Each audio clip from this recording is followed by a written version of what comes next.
In 2018, divers in the River Thames came across a skeleton wearing a blue striped t-shirt and nothing else. They'd found what became known as the skeleton in the Thames. But where did he come from, and how did he die? Those questions stumped the experts for years until recently, when DNA analysis revealed some surprising details about this mysterious man. Hi, it's me, and welcome to this channel. This is the story of the skeleton in the Thames.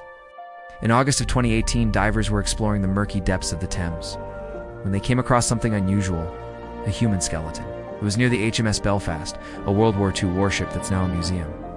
The skeleton was just 30 feet from the ship and about 13 feet underwater. The divers immediately contacted the museum, and soon the skeleton was recovered.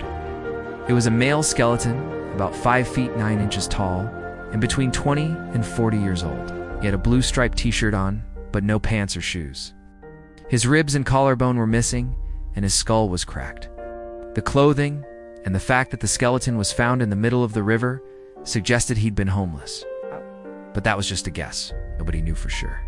In fact, nobody could come up with any answers.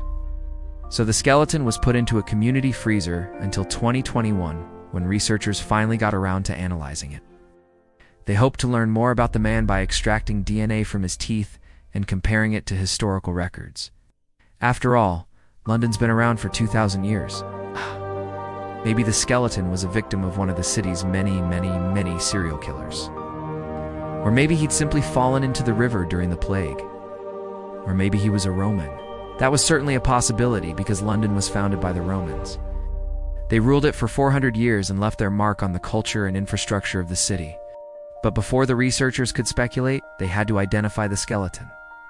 And as it turned out, this was impossible. No historical records contained the DNA of Londoners, at least not the ones the researchers could access. So the team looked elsewhere, specifically in the 19th century. When Londoners exhumed and moved a bunch of bodies to make room for new development, some of those bodies ended up in mass graves under a highway. In 2022, the team analyzed the DNA of the skeleton and compared it to that of two men buried in these mass graves. One of them was an African man who likely lived in Roman London between 60 and 80 AD. How the team found him is fascinating, but it's also weird. The thing is, London wasn't exactly diverse. Most people living there were native Britons, or had at least one British parent. The Roman Empire was notorious for its racism. Enslaved people in the empire came mostly from North Africa and the Middle East. So if this guy was African, he probably wasn't free. And here's why. The researchers say the man probably wasn't born in Britain or even Europe. They base this on a few physical traits like his facial features and the shape of his skull, which is consistent with people from West Africa. And while the bones in his legs and arms were unusually thick, suggesting hard physical labor, they weren't thicker than the average male of the time. This suggests he wasn't an elite athlete, which would have made enslavement more likely. The other possibility is that the man was a recent immigrant to London.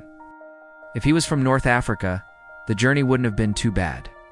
Back then, London was connected to the rest of the empire by a series of paved roads, but that doesn't seem likely given the state of his bones.